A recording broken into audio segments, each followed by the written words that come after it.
Penelitian Koalisi Warga Lapor COVID-19 bekerjasama dengan Pusat Krisis Universitas Indonesia, Program Magister Bencana UPN Veteran Yogyakarta, dan Forum Perguruan Tinggi untuk Pengurangan Resiko Bencana menyatakan sebagian besar masyarakat kurang percaya dengan pembuatan vaksin yang dibuat oleh pemerintah dan sejumlah pihak di Indonesia. Apa yang terjadi? Berikut laporannya. Koinisiator lapor COVID-19 Irma Hidayana menyebut penelitian ini dilakukan karena selama ini pemberitaan dan sosialisasi pembuatan vaksin, terutama vaksin Sinovac dan Bio Farma cukup masif sehingga membuat masyarakat bertanya-tanya apakah benar vaksin ini akan didistribusikan pada akhir 2020 atau awal 2021. Menurut Irma, belum banyak studi yang melakukan elaborasi terhadap pemahaman masyarakat terkait obat dan vaksin COVID-19. Ketika ada penemuan obat dan vaksin, harus ada intervensi bidang kesehatan masyarakat agar kebijakan dan langkah strategis pemerintah lebih tepat sasaran.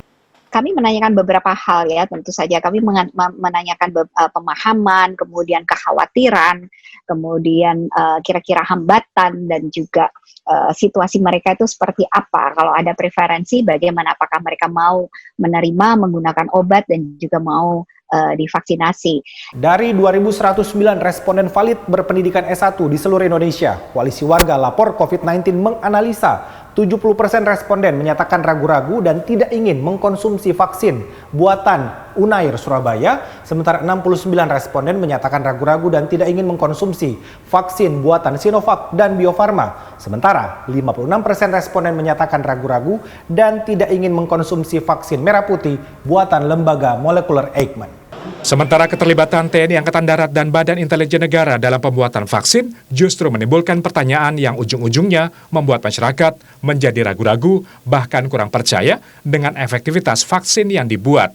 Oke, ini kita bicara soal keamanan, keselamatan negara dalam menghadapi situasi pandemi ini. Ya, mereka dalam konteks tersebut, tetapi kalau kita bicara tadi ya, mengembangkan obat dan vaksin, ini kan butuh ilmuwan.